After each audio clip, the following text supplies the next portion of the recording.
There you see Red Grange, one of the all-time greats. Only two numbers have been retired here at Illinois, Red Grange and Dick Butkus. Dick Butkus, a two-time All-American here, led the Illini to a Rose Bowl victory in 1964, finished third in the Heisman Trophy balloting as a linebacker. That's pretty good after finishing in the top 5 the year before as well. The great Dick Butkus is with us. And Dick, I know it's been a huge week for you. AD Josh Whitman announced the formation of an Illinois Sports Hall of Fame, and you are the first ever inductee. They're going to name the rest of the class in February. But what did that mean to you to get that honor? Well, it was very humbling, to tell you the truth. You know, University of Illinois is the last of the Big Ten teams to have a Hall of Fame, and so I guess we're going to be able to do it right, being the last one. But I don't know, I just felt very grateful and proud. It's a great university, and had many great memories back then, and we had a pretty good team. And the funny thing is that it wasn't funny at the time because we had lost like 15 in a row before that Rose Bowl year, and so Pete Elliott and his staff did a great job of recruiting Chicago, and we end up in the Rose Bowl the next year. So it's great to be affiliated with such a great university. Mr. Butkus, I met you 2 years ago at the NFL draft, and I wanted to see what was the hype about the forearm shiver. And we talked off stage, and you said you're just going to give me a little flipper. But why did you hit me so hard? He deserved it, probably. Well. He had gotten to know you in the ensuing 10 minutes, Buzz. I probably lost my balance. So, anyway. I tell you, that thing, I'm still bleeding inside my chest. Yeah, right. Come on. Dick, I know you talked to the team a couple days ago. What was your message to them?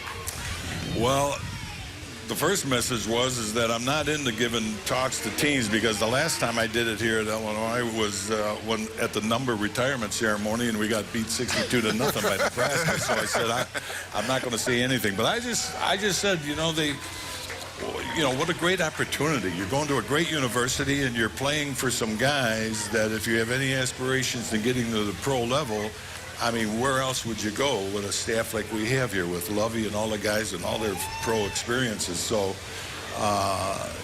you know, you just got to look yourself in the mirror. You know, when you lose a lot, you start, you know, thinking, giving up a little bit. But the real guys, with the real character, are the guys that step up. And so hopefully they'll do that starting today. We mentioned the Rose Bowl team. Aside from that, what's your best memory here? Best memory here, oh boy. Probably when I graduated. No.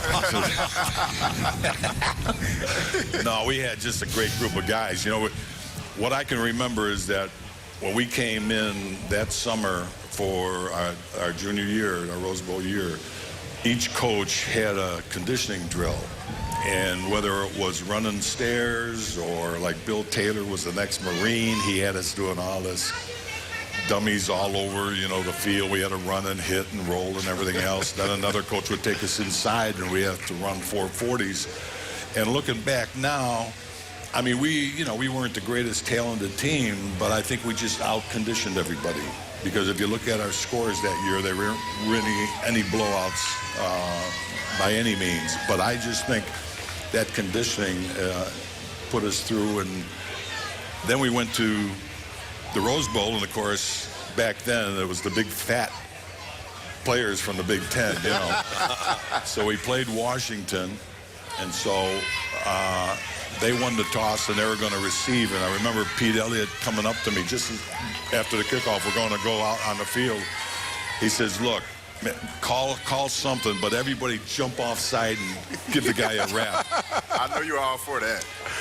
But they were so fast that when I blurted it out, it was right at the snap, and we all came across. It was like we knew the signal or whatever. And so then after the game, some of the guys, some of the reserves said, let's show them, we'll show them what kind of shape we're in. We're going to run around the stadium. And I said, you go right ahead, man. I'm tired. A man synonymous with Illinois football, Dick Butkus. Thanks a lot, Dick. We really appreciate your time.